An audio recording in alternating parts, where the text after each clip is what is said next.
Ay mga kapatid, magandang araw sa inyo. Gusto ko lang ipaalam sa inyo na ang Iran ay umatake na sa Israel. Libu-libong missile na nga ang pinakawalan ng Iran patungo sa Israel. Well, today's video ay pagkukumparahin natin ang dalawang bansa kung gaano ba kalakas ang kanilang puwersa. Alright, disclaimer. Hindi po natin gagawin itong video na ito para magkaroon ng sigalot sa dalawang bansa. Ito po ay pawang pagbibigay lang ng kaalaman. Ang lalabas po na imahe video sa video na to ay for visual purposes lamang. Alright? Ngayon po ay simulan na natin.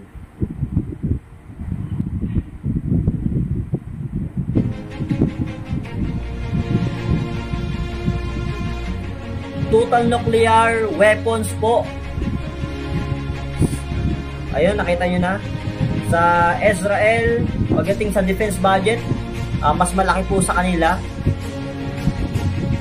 Iran, total military, 1.4. 670 lang po. Alright. Reserve military sa Iran, 350,000. Sa tanks naman, halos magkadikit lang. Armored vehicle, mas marami sa Iran. Infantry fighting vehicle, ang dami sa Iran.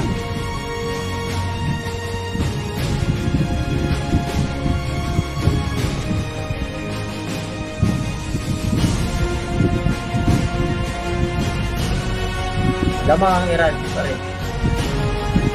Self-propelled artillery.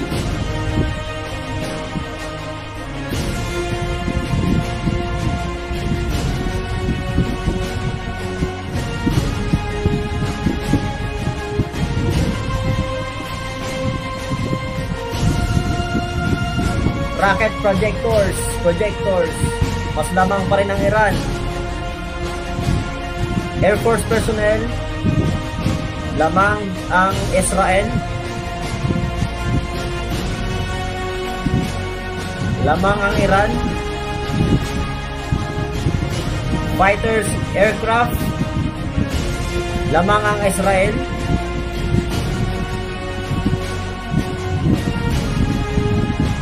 Attack aircraft, lamang ang Iran.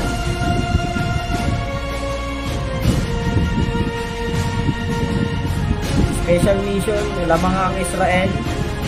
Trainer aircraft, lamang ang Israel.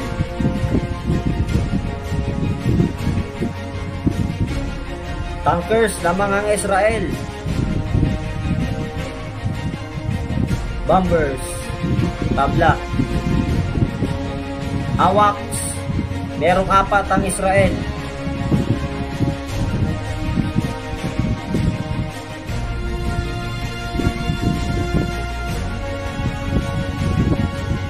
Electronic warfare aircraft, pareho, tabla. Transport aircraft, mas lamang ang Iran.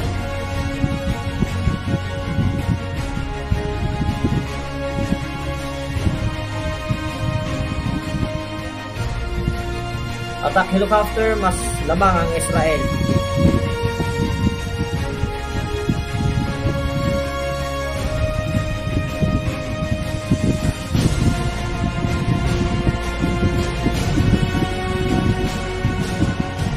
Navy personnel, lamang ang Israel.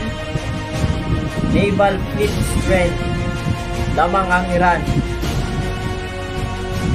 Aircraft carrier, tabla.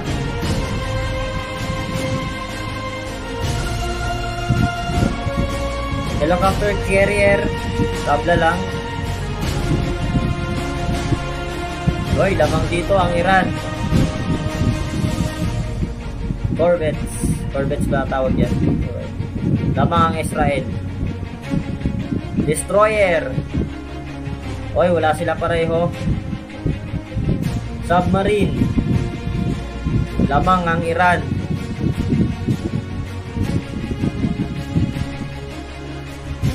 Patrol Diesel, Mine Warfare Craft,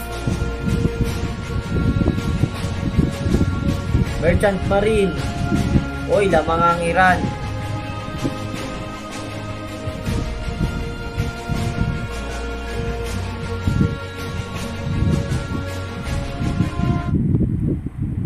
So yun lang mga kapatid, no. Lingid sa ating mga kalaman o sa mga nakakaalam, ang Israel po ay medyo suportado din naman ng US. Ngunit nagpahayag po ang Presidente ng Estados Unidos na maging maingat ang Israel sa gagawing hakbang nito. Alright? So yun na po ang husga. Inuulit ko po, ang video na po ito ay hindi para magkaroon ng conflict ang dalawang bansa. Ito po ay kaalaman lamang. Maraming salamat.